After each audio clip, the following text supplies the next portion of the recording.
tout le monde, ici Juju tout seul et comme promis, un petit top 10 sur tous les films réalisés par le grand et immense, en tout cas en termes de réputation, Paul Thomas Anderson, vu que comme je l'avais dit lors de notre critique sur Une bataille après l'autre, j'en ai profité pour rattraper toute sa filmographie, puisque j'avais vu que 2-3 films, et encore j'avais pas trop de souvenirs de ces films-là, de Paul Thomas Anderson, mais maintenant j'ai tout vu, tout est assez frais, j'ai tout enchaîné en l'espace d'une semaine, et tout récemment, jusqu'à tout récemment, du coup, Une bataille après l'autre, dont vous pouvez voir la critique avec Seb. Donc j'ai déjà plus ou moins résumé quel était mon point de vue de façon générale sur le réalisateur qui est Paul Thomas Anderson, un réalisateur qui est très bon pour moi dans tous ses films. C'est ce qu'on va déjà dire, on va déjà poser ça tout de suite. Déjà c'est un avis subjectif, c'est que pour moi il n'a fait aucun mauvais film, c'est que déjà tous ses films ont au moins un 2,5 sur 5, on va dire ça comme ça, dans le sens où ils sont quasiment tous, même tous, irréprochables en termes de technique. Que ce soit dans la réalisation, dans la direction d'acteurs, dans la mise en place du scénario de manière générale, dans la structure, dans la photographie, le budget, etc.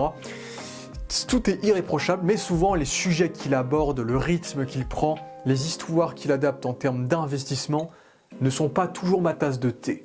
Et c'est surtout ça qui bâtit, on va dire, le top que je viens de créer à l'instant du coup.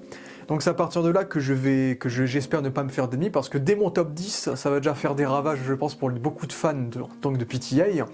Et c'est ainsi que nous avons passé au numéro 10, donc vu qu'il a fait pile poil 10 films, Boogie Nights. Et Boogie Nights, c'est le film qui l'a complètement fait exploser. Boogie Nights, c'est son deuxième film, et c'est un film qui l'a fait exploser, c'est grâce à ce film-là qu'il a pu devenir, en tout cas, le réalisateur coté qu'il est devenu à Hollywood.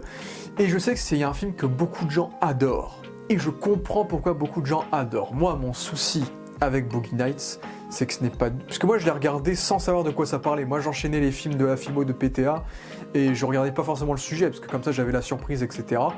Et là, qu'est-ce que je vois? Je vois un film où la moitié du film, c'est que des putains de partouzes, où ça boit l'alcool, où ça parle de pénis pendant tout le film, avec des ados comme personnages principaux, pour la plupart, même si le film se déroule sur plusieurs années.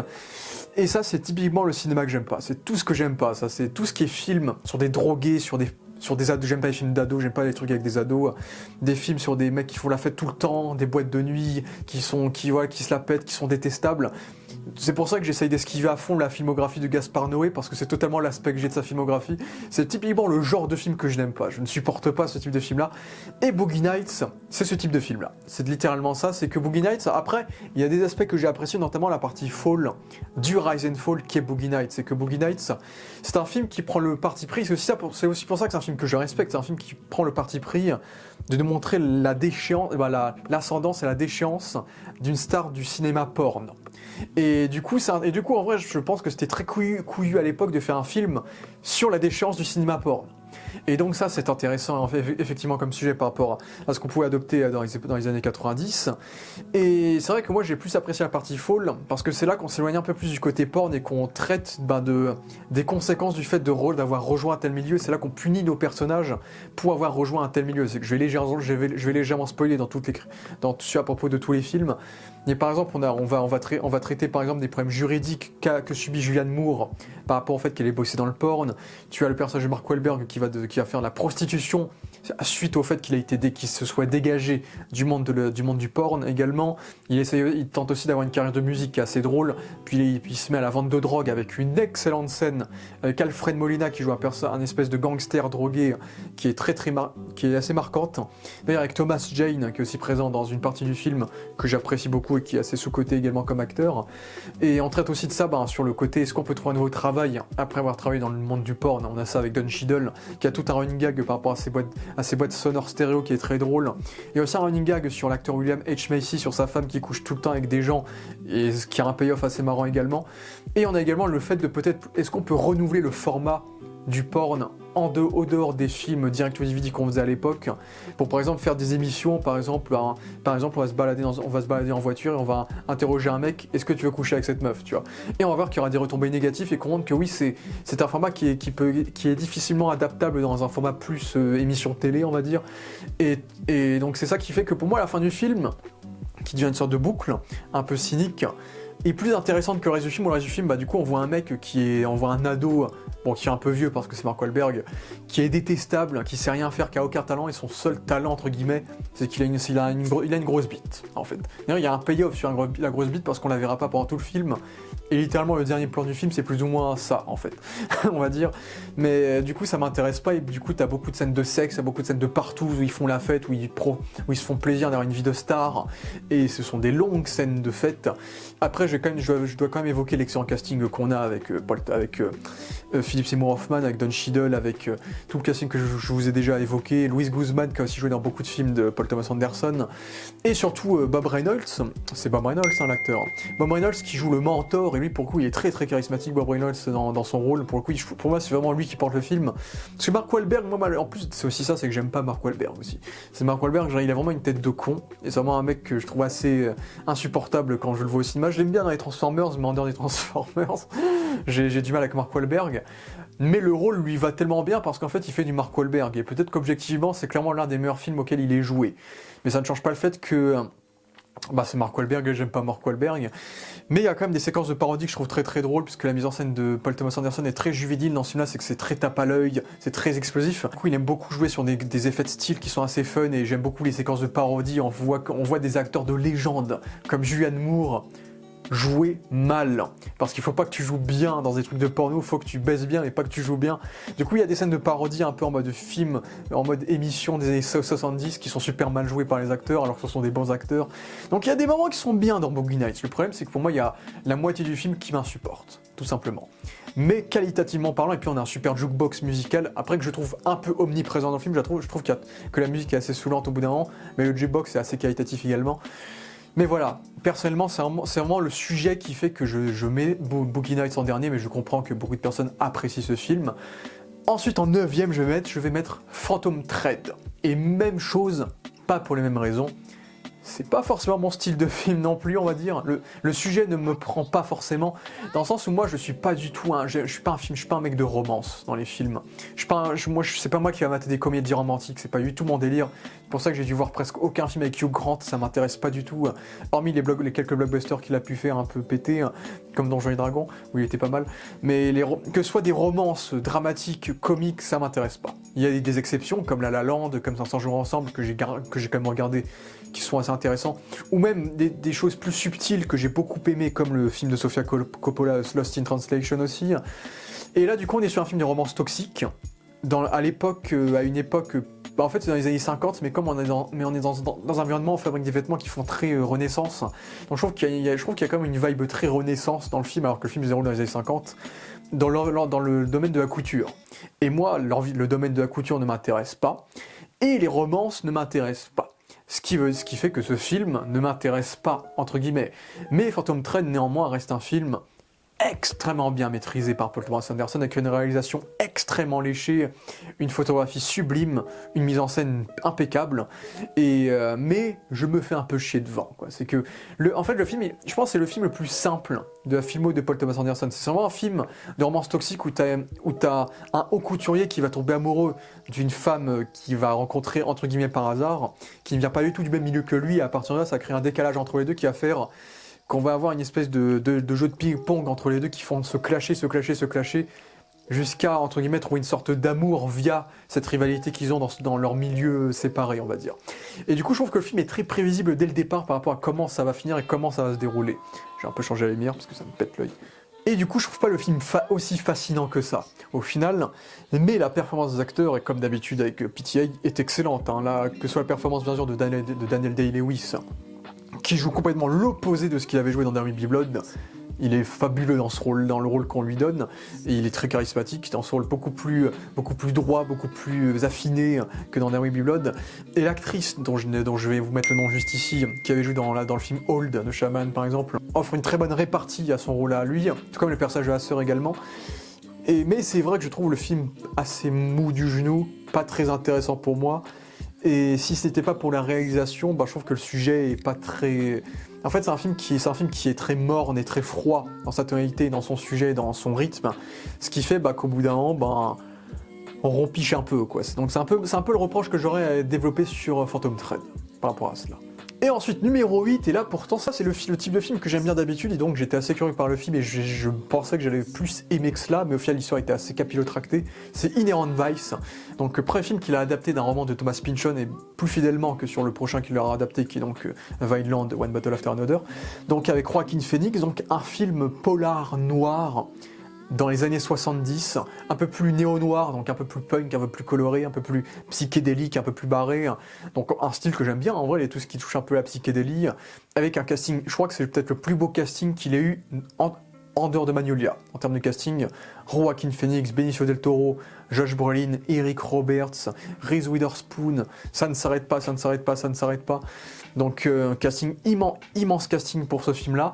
Et j'adore le rôle de Joaquin Phoenix qui joue une espèce de détective privé hippie qui est complètement défoncé, qui va là où le chemin le mène, qui sait pas ce qu'il fait mais qui va quand même trouver les bonnes réponses aux bonnes questions. Je trouve qu'il campe un personnage assez drôle, j'aime bien son alchimie avec Josh Brolin, qui fait du Josh Brolin, il joue un rôle de flic très froid, très carré, mais ça va bien avec sa relation avec Joaquin Phoenix pour le coup. Et l'ambiance de la conspiration est assez marrante parce que ça développe beaucoup de pans des années 70, c'est qu'on a un hippie qui va essayer d'enquêter sur le FBI, qui est vraiment en vogue durant les années 70, avec sous une intrigue qui va mêler néo-nazis, gangs chinois, dealers de drogue, gangs de type Black Panthers avec des rebelles afro-américains, et j'en passe. Et donc c'est un film qui est très vaste dans la conspiration qu'il essaie de dépeindre, avec des scènes extrêmement barrées, assez fun. Je pense surtout à la scène avec le fameux croc d'or. Donc quand on rentre dans ce croc d'or et ça devient complètement barré, on va dire. Mais le film est très long, 2h35, et je ne sais pas trop où il veut aller en fait, parce que ce film-là c'est aussi une introspection sur une romance qu'a Joaquin Phoenix avec une femme qui a disparu, et son enquête va démarrer à cause de cette femme-là. Et moi, la relation qu'il a envers cette femme ne m'investit pas du tout, et en plus je trouve que le payoff par rapport à cette femme-là, parce que du coup, tout ce qu'il veut dans le film, c'est retrouver cette femme qui est la femme de sa vie. Ben, sans spoiler, c'est extrêmement décevant parce que en fait, le retour de la femme n'est pas vraiment relié à l'enquête, et donc ça fait un peu pétard mouillé, je trouve. Et en plus, ça va se mêler à d'autres intrigues. Il y a une intrigue avec Jaina Malone et Owen Wilson qui se mêle à cette intrigue-là, et une autre intrigue, le Croc d'Or, je crois. Donc je crois qu'il y a 3 intrigues alternées qui sont tous reliées un peu au même résultat. Le scénario est très confus. Le ton est cool. Je trouve que le ton est très... En fait, c'est vraiment le ton qui m'aide à tenir devant le film, c'est que le ton est très feel good. Je passe un bon moment en termes de rythme, de mise en scène comme d'habitude. Et vraiment, il y a un ton comique feel good qui passe très très bien. Mais en dehors de ce ton-là, l'enquête, il me fascine pas plus que ça, il m'emmerde un peu. Et il y a des très longues scènes sur la romance qui m'intéressent pas du tout. Et à la fin du film, le truc c'est que à la fin du film, l'intrigue continue alors que la résolution émotionnelle, affective de Joaquin Phoenix est déjà réglée depuis 20 minutes. Du coup, la fin du film est assez décevante de ce côté-là parce que la fin fait très pétard mouillé, quoi. Et en plus, c'est pas très mouvementé, c'est vraiment une enquête qui suit, il y a quasiment pas d'action. Et franchement, c'est une enquête sur des... C'est un peu comme French Connection, j'ai le même problème avec French Connection. C'est une enquête sur des deals de drogue, sur des problèmes d'import dans un bateau, dans des machins. C'est pas du tout une enquête sur quelque chose qui va te toucher émotionnellement. C'est pas l'assassinat de quelqu'un, c'est pas le meurtre d'un enfant ou je ne sais quoi. C'est vraiment un délire très très administratif, très très logistique, et du coup j'en ai rien à faire en fait, qu'il y a un mec qui voyait de la drogue, tu vois. Donc Inherent Vice, ça aurait pu être totalement mon style, puis il y a plein d'idées assez cool, le casting comme je l'ai dit, et même cette voix off féminine qui change un peu des voix habituelles des films noirs, mais malheureusement je trouve que le film va trop loin et trop long et se perd trop dans ce qu'il veut raconter. Voilà. Ensuite, numéro 7, Licorice Pizza, qui est donc l'avant-dernier film de PTA, depuis One Battle After Another, qui n'est pareil, c'est pas censé être mon type de film à la base. Encore une fois, un film sur 2 ados, après il y en a une qui est pas vraiment ado, mais elle a une vibe d'ado quand même physiquement, et un film du coup sur une espèce de romance de film coming of age. Et les films coming of age, c'est souvent des films sur des ados, donc ça m'intéresse pas forcément, et sur des romances d'ados, donc ça m'intéresse encore moins. Mais par surprise, le film était bien. J'ai passé un bon moment dans le film qui était pas trop long, 2h10, donc il peut pas s'empêcher de dépasser les 2 heures, mais le film était quand même bon. Et en fait, ce qui était très bien dans ce film-là, c'était vraiment la reconstitution des années 70 de la part de PTA. On sent qu'il est en train de retranscrire sa propre jeunesse à lui, en fait, dans ce film-là. Et c'est ça qui est intéressant, c'est qu'on est dans un monde, on voit un peu tous les pans des années 70. Genre, on va avoir une espèce de convention geek avec la Batmobile du Batman de 66, Puis après, on va traiter du fait que, on va parler un peu du Watergate avec Nixon, on va nous traiter le fait qu'il y ait eu des problèmes de pétrole aux États-Unis, et ça va avoir une répercussion sur l'histoire du film. On va voir les stars, à quel point les stars de cette époque-là étaient complètement défoncées et n'avaient aucune règle de restriction d'alignement de leur propre personne, ce qui va donner des caméos très très cool, comme le caméo de Sean Penn et le caméo de Bradley Cooper, qui jouent des personnages complètement barrés, assez fun. On traite aussi un peu de la politique de cette époque-là, avec le personnage de Benny Safdie qui est assez cool aussi, qui va aussi nous traiter des thématiques plus reliées au fait qu'on cachait que les personnes LGBT cachaient leur sexualité en échange de pouvoir réussir dans leur carrière professionnelle également à cette époque-là. Donc c'est un film qui traite de plein de sujets, et aussi c'est un film qui parle d'ambition. C'est qu'on est sur une relation amoureuse, très bien mise en scène avec des travelling, etc. comme d'habitude avec PTA. Mais sur une romance qui va jamais s'assumer de A à Z et qui va s'assumer uniquement à la fin, parce que ce faux couple entre guillemets va se rapprocher quand même, mais vont s'entraider dans leur envie mutuelle d'avoir un travail professionnel en fait. Et donc c'est marrant parce qu'on est sur un film qui montre qu'il y a une forme de couple qui s'assume jamais. Derrière un travail professionnel qui est très très barré aussi, c'est que au début ils fabriquent des lits en eau, donc des lits remplis d'eau, puis ensuite on part sur des bails de flipper, donc ça part assez loin, et ça traite très très bien de la différence d'âge entre les deux personnages, c'est que t'en as une qui est plus mature que l'autre.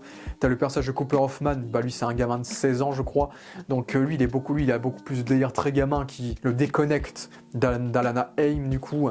Alana Haim d'ailleurs qui a ramené toute sa famille pour jouer sa famille, littéralement, parce qu'Alana Haim évidemment c'est une chanteuse, elle fait partie d'un groupe de musique, c'est pas vraiment une actrice, mais les deux acteurs sont très bons. Et en dehors de ça, PTA avec ce film-là nous raconte vraiment une sorte de fantaisie en fait. Parce que pendant tout le film, les deux acteurs se font souvent dragouiller par des femmes ou des hommes respectivement, par leur beauté en fait. C'est qu'ils ont quelque chose de magique en eux qui font que les gens sont assez attirés par ces deux protagonistes. Alors qu'au final, nous quand on voit le film, physiquement parlant, ce sont pas du tout des figures hollywoodiennes. Physiquement, ils sont assez basiques. C'est que ce sont des personnages qui sont pas nécessairement beaux, t'en as un qui a de l'acné parce qu'il est encore adolescent.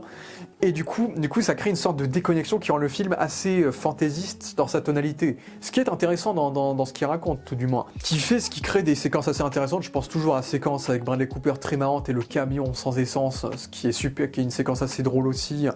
Et donc la finalité du film qui est assez cool, qui est assez prévisible, mais qui est assez cool. Mais en fait, c'est vraiment un petit film. Ça fait très premier film, et c'est un premier film qui est très très bien géré et très très beau visuellement, parce que tous les films de PTA ils sont tournés en pellicule, même depuis aujourd'hui. Bon, VistaVision pellicule aussi des fois. Mais du coup, qui dit pellicule, et ça compte pour tous ces films, ça je le dis, veut dire très très beau contraste, imperfection de l'image qui va créer des jeux d'ombre, de lumière dans la peau humaine, dans la peau des acteurs, dans leur visage, qui va faire qu'on n'est pas sur une image lisse et numérisée de merde, mais sur des vrais plans de cinéma, quoi. Et ça, pour le coup, tous ces films sont très beaux, et ce film-là, notamment avec sa reconstitution des années 70, assez colorée, confirme cette règle, on va dire. Donc ensuite, je pense qu'on est au numéro 6, et le numéro 6, pour moi, c'est The Master, donc, qui est pour beaucoup, et là aussi ça peut diviser, considéré comme le meilleur film de Paul Thomas Anderson. En tout cas, c'est le film auquel PTA était le plus fier, en tout cas quand il avait en interview, quand il avait été interrogé en 2020, je crois. Et The Master, ce que j'aime le plus dans ce film-là, c'est vraiment la performance des acteurs, c'est vraiment le duo principal. C'est que déjà, t'as un magnifique casting secondaire, t'as Amy Adams, t'as Rami Malek, t'as Jesse Plemons, mais le duo principal, Joaquin Phoenix, Philip Seymour Hoffman, est absolument extraordinaire dans ce film-là. C'est que Joaquin Phoenix, vraiment, et je pense que j'aurais peut-être préféré qu'il ait eu l'Oscar pour ce film-là plus que pour le Joker, parce que là il joue vraiment un personnage extrêmement marqué pour le coup, vraiment dans sa démarche, dans ses mouvements de bouche, dans son regard, il joue un personnage qui est extrêmement maigre, extrêmement fin, mais qui a vraiment une vibe de brute, imprévisible et terrifiante, qui le rend paradoxalement intéressant. Et ça c'est cool par rapport à Philip Seymour Hoffman, qui lui aussi est un personnage qui fait peur, mais qui fait peur par son charisme, par sa grandeur, et par la manière dont il est iconisé par sa secte en fait. Et donc ce qui crée des séquences de monologues et de longues discussions extrêmement mémorables entre les deux acteurs. Et ça pour le coup c'est indéniable. Et personnellement je trouve le pitch du film assez cool. Ce pitch de traiter du PTSD des soldats de la Seconde Guerre mondiale, et de comment ils ont été maltraités par le gouvernement américain durant la fin de la Seconde Guerre mondiale. Et donc t'as un homme perdu comme Joaquin Phoenix qui n'arrive pas à trouver un travail qui puisse le rendre stable, qui va se retrouver dans cette secte qui va essayer de le stabiliser. Et je trouve le pitch très marrant et j'aime bien cette idée potentielle que le film soit une sorte d'origin story de la scientologie. C'est en tout cas Anderson a confirmé qu'il s'en est inspiré. Après, il va pas l'affirmer lui-même, surtout qu'il est pote avec Tom Cruise, donc il va pas le dire à voix haute. Mais du coup j'aime beaucoup cette idée-là de voir une sorte d'origin story de la scientologie. On voit du coup ces personnages voyager de ville en ville pour prôner la bonne parole, entre guillemets, et pour prôner leur vision. Et c'est un film qui est extrêmement ambigu, parce qu'on suit un personnage qui est extrêmement ambigu dans les rapports amoureux qu'il a, et dans sa violence perpétuelle. Et la secte aussi, c'est que la secte, en vrai, Hoffman, il pourrait être un super vilain, un super grand méchant de cinéma, mais du point de vue de Joaquin Phoenix, il n'est pas forcément un ennemi, en fait. C'est un mentor, c'est un père, c'est un moteur de stabilité, en fait. Donc le film, tu ne sais pas quoi en penser émotionnellement. C'est très froid, très particulier. Et la musique et la mise en scène, comme d'habitude, magnifique, avec le code couleur bleu très bien utilisé. Mais le film est long. Je crois qu'il fait 2h30 aussi. Et une fois que tu as compris que le plot du film, c'est que Joaquin Phoenix est tellement instable qu'il est compliqué à indoctriner, et pendant tout le film, on va essayer de l'indoctriner sous différentes méthodes. Puis ensuite, on va répéter des méthodes, on va en répéter. Et en fait, je trouve le film assez monotone dans son rythme. C'est que le film il est assez répétitif. Je trouve que le film est assez ennuyeux au bout d'un moment dans son action de scénario. C'est que s'il n'y avait pas le casting, je pourrais me faire chier, en fait. C'est que le film fait 2h30 et tu comprends le pitch très très tôt dans le film. Et une fois que tu es dans la secte, ils vont faire des trucs de secte pendant tout le film, et en termes de structure, ça se répète, c'est long, on fait ça assez lentement, on prend le temps à jouer de la psychologie des personnages, ce qui fait, parce qu'on est dans ce mood où la PTA, c'était vraiment l'époque où PTA faisait vraiment des longs films très longs, avec des vrais trips psychologiques, et je trouve que dans ce film-là, c'est un poil too much, ce qui fait qu'il est seulement 6ème dans mon classement. Mais c'est un bon film, et je l'admets totalement. Ensuite, nous allons passer au top 5, et là je pense qu'on est vraiment sur des films que j'apprécie vraiment, auxquels j'ai vraiment passé un très bon moment. On va commencer par Punch Drunk Love, qui est le seul film de PTA qui fait 1h30, et c'est parfait. Pas plus, c'est parfait. Et pareil, je suis pas très romance comme je vous l'ai dit, mais en vrai c'est même pas un film de romance. C'est limite une introspection psychologique avant l'heure d'un personnage, qui va donner à une romance, mais cette romance participe à toute une échelle de plusieurs sous-intrigues qui va transformer le personnage principal en un personnage accompli, en fait.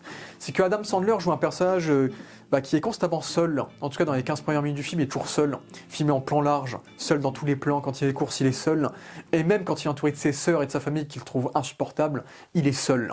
Parce que c'est un personnage qui est pas forcément bien dans sa peau, qui est pas forcément bien dans sa famille, qui est seul intérieurement, entre guillemets, et qui a besoin de quelqu'un pour le comprendre et pour l'écouter, entre guillemets. Et ça, c'est vraiment le type de personnage, c'est un type de personnage qui me parle, on va dire, c'est vraiment quelque chose qui m'arrive de vivre également. Ce qui fait que Adam Sandler, dans ce rôle-là, qui sort de ses carcans comiques habituels, je trouve très sincère et très naturel dans son jeu. C'est qu'il pue le naturel et il pue l'humain. Et c'est ça que j'aime beaucoup. Et j'aime bien cette identité très burlesque avec lui qui est tout le temps avec son costard bleu pendant tout le film. Et puis t'as ces transitions psychédéliques en couleurs aussi qu'on a souvent durant le film. Et on a des très beaux jeux de couleurs d'ailleurs durant tout le reste du film. Et du coup ça rend le personnage assez mémorable dès son style vestimentaire et dans son arc narratif en fait, où c'est un personnage qui va essayer de trouver l'amour, entre guillemets, qui va faire une connerie qui va l'accompagner durant tout le reste du film. Et pendant cette connerie, il va quand même trouver l'amour. Et on sent que c'est un personnage qui travaille beaucoup, qui est très impliqué dans son travail, et qui ne vit presque que pour son travail, tellement il est malheureux en dehors de son travail, il est très solitaire. Et une fois qu'il trouve l'amour avec du coup l'actrice Emily Watson, et là on a une super alchimie entre les deux, et on vit presque une sorte de film idyllique, où t'as lui qui va partir à Hawaï pour elle, mais pas seulement pour elle, mais aussi pour fuir ses emmerdes à lui. Donc il y a une espèce de double sens qui est assez marrant dans l'histoire du film, avec cette sous-intrigue très très marrante qui va le mêler à un antagoniste, qui est donc Philip Seymour Hoffman, qui joue un antagoniste, qui a très peu de temps d'écran, mais qui est très très marrant dans son impulsivité. Et donc t'as ces deux intrigues qui vont s'entremêler, avec un Adam Sandler qui au fil de ce film-là, va se durcir, se renforcer, et il va presque devenir imbattable grâce au pouvoir de l'amour. Il va survivre à ses ennemis, les menacer et pouvoir vivre une vie heureuse et être heureux dans le couple qu'il va essayer d'avoir en fait. Et le film, dans cet aspect-là, le seul détail que j'ai un peu eu du mal, c'est qu'il y a une séquence où il se bat contre ses ennemis entre guillemets, et le pouvoir de l'amour fait qu'il arrive à les défoncer. J'avoue que j'ai trouvé ça un peu surréaliste quand même. Je sais que c'est très symbolique et métaphorique, mais j'ai trouvé ça un peu surréaliste. Ça m'a un petit peu sorti du truc. Mais en dehors de ça, tout le reste du film m'a plutôt parlé. J'ai trouvé ça assez beau, assez touchant. Et c'est vraiment un petit film très très agréable à regarder, honnêtement. Donc, j'avais pas grand chose à redire de plus sur Punch Drunk Love. Mais je comprends qu'on puisse l'apprécier. Pour moi, c'est pas un chef-d'œuvre, mais pour moi, c'est un très bon petit film, très agréable, très feel-good, dans un sens aussi. Je ne peux que vous le recommander. Et ensuite, en numéro 4. Et je ne m'attendais pas à le mettre aussi haut, puisque c'est son tout premier film, donc le film qui est souvent le moins cité de sa filmographie, et pourtant, j'ai passé un super moment devant, c'est Hard Eight, donc avec Philip Baker Hall. Philip Baker Hall qu'on a ensuite vu dans certains de ses films, et Philip Baker Hall, c'était un acteur que je connaissais à peine. Et quel charisme, Philip Baker Hall. Il a vraiment ce charisme, vraiment d'acteur du Golden Age d'Hollywood, années 50. Vraiment cet acteur gentleman, sage, intelligent, qui réagit bien à tout, et qui semble avoir un grand cœur, et qui est très sobre dans son jeu. Vraiment, je trouve qu'il porte parfaitement le film, et j'aime beaucoup sa relation de père-fils, presque, avec John C. Reilly, qui lui joue un personnage qui lui va très bien aussi, un peu perdu, un peu paumé dans sa vie, mais qui a un bon fond, et c'est grâce à ce bon fond que Baker Hall va choisir de l'aider. Et ensuite, il y aura le personnage de Gwyneth Paltrow, qui est une serveuse de casino à LA, qui du coup subit beaucoup d'harcèlement.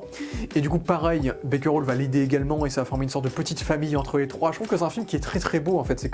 C'est un film qui essaye de nous montrer la magie de Los Angeles, malgré les mauvais points qu'on a à Los Angeles, grâce au personnage de Philip Baker Hall, qui dans les jeux de casino est trop fort et va aider à gagner de l'argent pour cette pseudo-famille qui va se créer.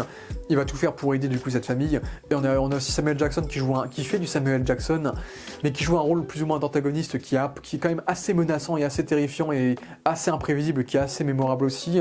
Et c'est un film qui, pour un premier film, est super bien géré, dans la musique qui est assez mémorable, dans les séquences, il y a un côté très tarantinesque, c'est que t'as beaucoup de longues séquences de dialogue où les personnages apprennent à se connaître, mais ce sont des séquences qui marchent bien dans le rythme du film. C'est que pareil, c'est un film qui fait très feel good, et à un moment donné il va y avoir une couille dans le pâté, on va dire, et là bien sûr là ça va faire très bizarre de voir le personnage de Baker Hall péter un plomb et être un peu déstabilisé, ce qui va créer une sorte de cassure dans le film, où on va découvrir des secrets par rapport au personnage de Baker Hall, qui est un personnage très mystérieux, des secrets qui vont nous faire revisiter tout le film d'un point de vue totalement différent, et sa dynamique avec les personnages d'un point de vue totalement différent également. Donc ce qui crée un personnage ambigu, c'est que tu sais pas si tu dois l'aimer ou pas en fait.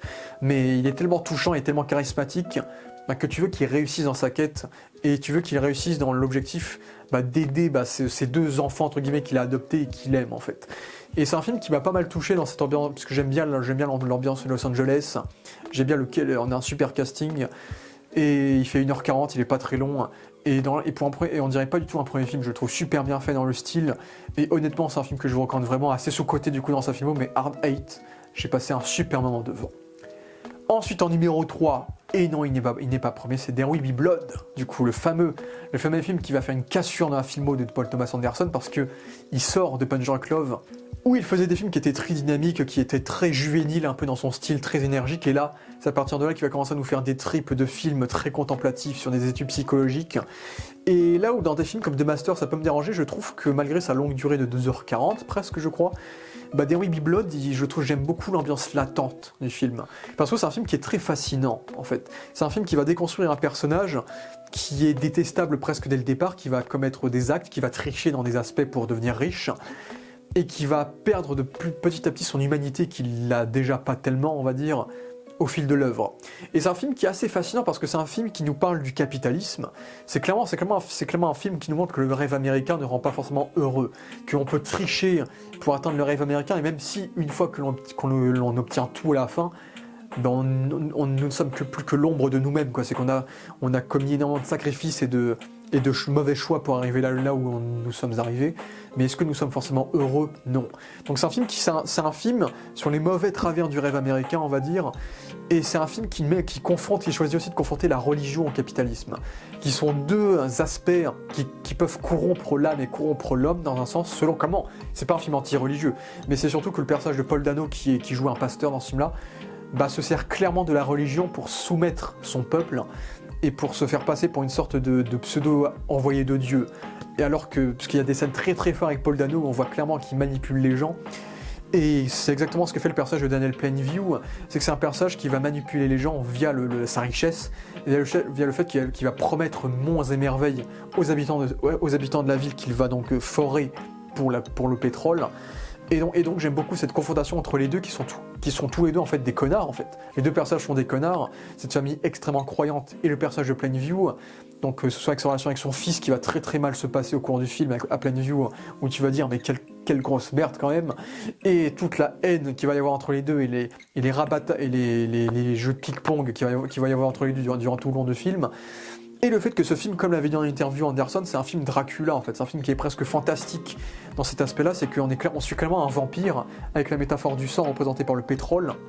Donc un personnage qui va corrompre l'âme des vivants en allant voler le sang de leur ville pour se nourrir et bâtir son propre empire, et puis à la fin il va avoir un château où il sera tout seul entre guillemets. Donc c'est un personnage qui est très sanguinaire et qui même je crois il y a plein de séquences où genre il dort pas la nuit, où il est difficile à réveiller, et il supporte pas les églises en plus, il a du mal avec la lumière du jour. Donc la métaphore avec Dracula je trouve fonctionne très très bien, et je trouve que c'est vraiment une réinterprétation moderne un peu de ce type de mythe qui est très fascinant de voir ce personnage se déconstruire au fil de l'œuvre avec une musique extrêmement latente, extrêmement sombre, qui montre le tiraillement, les ficelles qui se déforment dans l'esprit de ce personnage, qui est assez intéressant. Et puis il y a tout un délire où il y a son frère qui va arriver, il va vivre plein de péripéties, où il va y avoir des accidents très très violents aussi, très très violents dans ces champs de pétrole. Et puis de base, le concept même du film, c'est que j'ai jamais vu de film sur le forage de pétrole. C'est que ça crée un environnement très très western, puant, très très western sale, puant, galérien, qui est très intéressant dans le style du film. Et le pétrole en plus avec la métaphore du sang du pétrole qui est aussi intéressant, mais c'est aussi quelque chose qui est assez anti-hollywoodien, mais on arrive à raconter une histoire de rêve américain via ce postulat un peu anti-hollywoodien. C'est cool, il y a ce côté un peu comme les chercheurs d'or, c'est chercher du pétrole pour gagner la richesse, dans une époque très western qui prévaut cet aspect-là. Mais en même temps, le pétrole c'est quand même beaucoup moins attirant, attractif visuellement pour un film de ce calibre-là. Et du coup, ça crée une vibe qui est très intéressante. C'est que le film visuellement est magnifique. En tout cas, c'est que la photographie en pellicule avec ces images bien sombres, c'est magnifique, pleine sur les champs de pétrole, sur les déserts, sur le village, etc. C'est absolument sublime. Et les performances de Paul Dano et du coup de Daniel Day-Lewis sont impeccables. Daniel Day-Lewis, il joue un personnage, là il joue un mythe du cinéma. Là, c'est un mythe du cinéma. Le mec, il est absolument fantastique. Il a des monologues où il est absolument excellentissime. Tout comme Paul Dano, il forme un duo de haine extrêmement mémorable. Et même si j'aurais peut-être aimé avoir une fin un poil plus fermée dans le film, bah thématiquement parlant, le film nous raconte ce qu'il a besoin de raconter. Et à la fin, on comprend que l'homme va peut-être jamais réussir à sauver son âme via la richesse et le capitalisme. Et donc, je trouve que c'est un film qui est assez fascinant dans cet aspect-là. Et c'est vraiment un film qui mérite l'étude et les études qu'il a eues par rapport à des écoles de cinéma et des choses comme ça, mais c'est un film qui est vraiment fascinant de ce côté-là, clairement. Et ensuite, en numéro 2, sorti tout frais, tout récemment, Une bataille après l'autre. Du coup, je vais aller très très vite parce que vous avez la critique qui est disponible sur la chaîne, mais j'ai beaucoup aimé ce film, du coup, Une bataille après l'autre, parce que j'ai vraiment retrouvé le rythme un peu plus effréné, dynamique, qui me manquait un peu dans les derniers PTA, donc qu'il avait dans ses premiers films. Mais cette fois, il va traiter d'une thématique qui, contrairement à ses films plus récents, m'intéresse. Ce qui est à dire un film sur des rebelles face à un groupe antifasciste, dans un environnement extrêmement politisé. Donc moi qui adore Andor, par exemple, qui est très proche de cet univers-là, le plot du film me satisfait. C'est quelque chose qui m'intéresse, qui me plaît, et le film est extrêmement intéressant dans ce côté-là. C'est que la réalisation qui fait très old school, avec des plans en hélicoptère, des plans en grue, des plans fixes sur les voitures, de la caméra embarquée quand il faut suivre les personnages pour créer de la tension. C'est un film et des beaux plans larges, un film qui est extrêmement bien maîtrisé. On sent que PTA et que le casting s'amuse énormément dans le film, dans la conception de ce film. Et le rythme est super bien géré. C'est vraiment un film. En fait, c'est un film qui est ambigu. C'est que c'est un film qui est antifasciste clairement parce qu'il faut l'être, parce que c'est pas bien d'être fasciste, bien sûr, parce que les personnages sont littéralement nazis, bien sûr. Donc on va te sortir des groupes conspirationnistes presque comme des francs-maçons qui sont ridicules. On va te sortir des soldats qui eux sont terrifiants dans leur séquence d'interrogatoire. Et autour de ça, tu as le personnage de Sean Penn qui, je pense, va faire partie des grands méchants du cinéma qu'on va citer dans les années à venir, parce qu'il joue un personnage qui n'est pas forcément, qui est raciste, mais qui ne l'est pas, mais qui l'est pour une raison, pour une forme de manque qu'il y a en lui, qui veut combler dans l'envie de peut-être avoir une famille, mais peut-être pas avoir une famille avec une personne de couleur, mais peut-être qu'il en a une par rapport à cela, et il a envie de rejoindre un groupe extrémiste peut-être, mais un groupe qui le prendrait en compte et qui ferait qu'il n'est pas, qu'il est quelqu'un en fait. Et dans ce côté-là, le personnage Sean Penn et sa frustration est super fascinante et le rend super intéressant à suivre tout du long du film, tellement il est surréaliste et tellement il est très drôle et pathétique dans cette mise en scène-là, et sa destinée est absolument parfaite de maîtrise, bien sûr. Et pareil pour le personnage de Teyana Taylor, qui répète le cliché de la femme forte, et en fait c'est une femme forte qui devient une femme forte en oubliant presque les idéaux de la révolution pour juste assouvir ses désirs personnels, sexuels, abusifs sur ses ennemis, sur d'autres choses. Donc c'est un film qui montre des rebelles assez sales, assez mal foutus, qui deviennent trop obsédés par leur cause au point qu'en fait ils en prennent du plaisir et ça peut partir dans le meurtre par exemple. Et on te montre une épave comme DiCaprio qui lui est presque plus rebelle et qui lui est en peignoir, il sait plus quoi faire, il est nul, c'est pas du tout une vraie icône de la rébellion. Eh bien ça reste un personnage qui veut sauver sa fille durant tout le film et qui devient touchant dans cette thématique-là, ce qui fait que c'est un personnage qui lui va vivre une journée qui, sans être utile à l'intrigue, va vivre une journée initiatique qui va le transformer, qui va en faire un personnage accompli face à sa fille qui lui est une fille des deux mondes entre guillemets, qui est une femme forte certes, qui est débrouillarde, mais dont la débrouillardise est justifiée, mais dans sa perfection en tant que personnage féminin, représente peut-être un avenir plus radieux pour une rébellion qui s'est fourvoyée dans les traîtrises, dans toutes les histoires que ce film nous raconte. Et puis dans ce côté-là, on a une musique absolument sublime, très jazzy, très répétitive de Johnny Greenwood, face à une mise en scène magnifique de PTA. Il y a un rythme effréné qui va super vite de 2h40 avec des courses-poursuites assez fascinantes en montagne, en vagues, et des personnages hilarants comme Benicio del Toro, comme tout ce casting-là. Et franchement, c'est un film que je vous recommande très très clairement. Comme je vous l'ai dit, c'est l'un des grands films de cette décennie. Et franchement, PTA, il m'a vraiment fait très très plaisir avec ses 130 millions de dollars qu'on lui a filé. Il a très bien utilisé. Et j'espère qu'on a le droit à beaucoup plus de gros films, un gros budget de ce calibre-là. Donc, One Battle After Another, trop bien. Trop bien. Mais mon seul regret, c'est que je trouve qu'on manque d'implication émotionnelle, c'est que je trouve que la relation avec DiCaprio et sa fille est assez sous-exploitée. J'aurais aimé qu'on en ait plus, parce que c'est vrai que moi, c'est vraiment la satire qui m'a tenu dans le film. C'est pas la relation personnelle, émotionnelle, puisque l'émotion, je la trouve assez froide dans le film. Donc je dois quand même admettre ce défaut-là, quand même. Et mon numéro 1, ce sera pas compliqué parce qu'il me reste plus juste un. C'est Magnolia. Et Magnolia, pour moi, c'est un chef-d'œuvre absolu. C'est une perfection, c'est magistral. C'est 3 heures, son plus long film, et pourtant, c'est le film qui passe le plus vite de sa filmographie. C'est un film qui m'a beaucoup touché. C'est un film qui parle de l'amour, de la vie, de la mort, des péchés de l'homme et du fait de devenir meilleur, de pouvoir avoir une seconde chance dans nos vies, via une mosaïque donc, qui représente la fleur Magnolia, où il y a toutes ces pétales qui représentent tous ces personnages qui vont s'entrecroiser via cette fleur, entre guillemets. Une mosaïque de personnages, du coup, qui vont tous vivre des moments difficiles dans leur vie et qui vont tous s'entrecroiser à un certain moment durant le film. Et c'est extrêmement touchant, c'est que tu as une intro complètement barrée qui va te parler de suicide de façon très très comique et ironique avec un narrateur extrêmement barré, omniscient, mais qui en a rien à faire dans sa façon de parler. Et dès cette introduction qui va nous parler de coïncidences entre plusieurs événements différents, Pitya il va s'amuser à nous faire une intro ultra rapide, ultra efficace dans la manière de nous faire comprendre que ce film, c'est pas un film straight to the point, c'est pas un film linéaire, c'est une chorale. Ce film, c'est une chorale qui va à fond dans ses délires, dans la mise en scène, dans les travelling absolument sublimes, dans des séquences, il y a une séquence en comédie musicale qui sort presque de nulle part, mais qui dans la diégèse du film passe parfaitement, en fait, étonnamment elle passe, et tu as des personnages absolument excellents comme le personnage de Tom Cruise, qui est censé être un vrai connard, le personnage en masculiniste, qui a presque oublié la femme de son dictionnaire à lui, qui essaie de devenir un symbole du mal alpha pour qu'on oublie la femme et pour qu'on traite la femme comme un objet. Et au fait, on découvre derrière ce personnage extrêmement détestable un homme fragile, perdu, qui a vécu un passé difficile, et qui est encore un enfant quelque part en lui, un personnage au final assez touchant dans cette maîtrise-là. Et c'est un film qui parle beaucoup des péchés des pères, d'un père qui a mal pris soin de son enfant, d'un père qui est mourant mais qui a peut-être commis des attouchements envers sa fille. Et c'est un personnage dont on était attaché durant tout le film, et dès qu'on apprend ça, il finit par être presque puni et c'est mérité.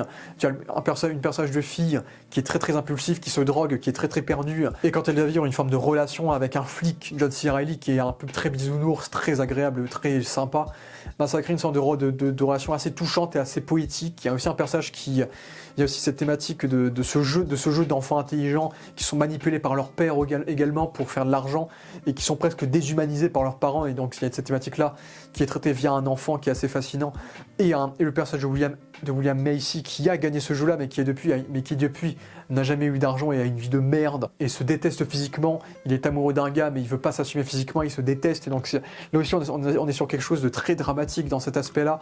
On a Julianne Moore également qui est très suicidaire parce que elle est censée choper l'héritage d'un homme qu'elle a mal pris soin.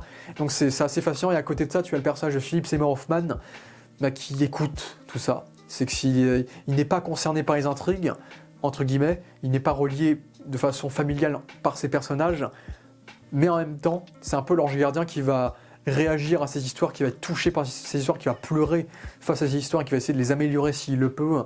C'est un personnage aussi assez touchant dans cette mythologie-là. Le film va vite. Le film il fait 3 heures et que j'ai pas vu les 3 heures passer, c'est que on a tellement de personnages, tellement d'intrigues qui s'enchaînent, mais le montage est tellement extraordinaire qu'on ne voit pas le temps passer et que tout est compréhensible, on comprend toutes les intrigues, on se perd jamais dans l'histoire. Et ça c'est fou. Et malgré tout, j'ai été tellement pris émotionnellement par cette histoire et d'un coup, il y a un élément fantastique qui va frapper tous nos personnages et je n'étais pas prêt du tout. Et ça revient à cette thématique de coïncidence, de hasard, de destin presque religieux que ce film nous avait posé à son introduction, qu'on retrouve à la fin du film. Je pense que c'est le truc le plus fantastique que PTA n'a jamais exercé auparavant et depuis. Et du coup, je trouve que ça crée une conclusion assez forte et mémorable sur le fait que l'on mérite une deuxième chance, sur le fait que nous sommes humains, et que la vie peut être dangereuse et qu'il faut en profiter et qu'il faut la vivre. Pour moi, c'est le Tree of Life de PTA. C'est vraiment ce film existentiel, ce film thématique qui va en toucher plus d'un. Et pour moi, oui, c'est un chef-d'œuvre. J'ai vraiment rien à redire dessus. C'est vraiment un putain de chef-d'œuvre. Ça m'a complètement marqué. Et puis il y a plein d'acteurs super sympas en guest que j'ai pas évoqué. Il y a Clark Gregg que j'ai repéré. Il y a Thomas Jane, il y a Patton Oswalt, il y a Louis Guzman aussi qui est aussi là. Donc il y a beaucoup de petits acteurs surprises que vous pourrez repérer dans le film qui n'étaient pas connus à cette époque-là. Mais voilà, Magnolia pour moi c'est le chef-d'œuvre de PTA et franchement je pense qu'il fera jamais mieux que ce film-là pour moi, clairement. Donc voilà, je vous ai fait mon top 10 sur les 10 films, mais les 10 films donc, de Paul Thomas Anderson. Dites-moi quel est votre top 10, dites-moi les films que vous avez vus, que vous n'avez pas vus. Dites-moi quel est votre top 10, qu'est-ce que vous avez pensé de tel ou tel film. Et j'espère que je vais essayer de renouveler ce type de vidéo quand il y aura des films de grands réalisateurs qui arriveront. En tout cas, des réalisateurs qui n'ont pas fait trop de films. C'est genre Spielberg, il a fait 30 films, j'ai pas tout vu, tu vois. Scorsese, pareil. Mais genre un Nolan qui en a fait 12, Nolan, j'ai vu tous ses films, par exemple. Donc peut-être que je ferai un top Nolan avant l'Odyssée, on verra. On verra ce que le temps nous réservera. Mais dans tous les cas, j'ai été content de faire cette vidéo et j'espère que vous apprécierez les films que j'ai mis en haut de classement de PTA. Et dans tous les cas, ce sont des films, parce que c'est PTA, ce sont des films qui méritent tous d'être vus. Et comme j'ai dit, c'est un classement qui est très subjectif et la subjectivité fait que les derniers du classement peuvent être les premiers de votre classement. Tellement c'est subjectif parce que tous les films, objectivement, sont super. Donc voilà. Je vous remercie à tous d'avoir vu cette vidéo et ciao.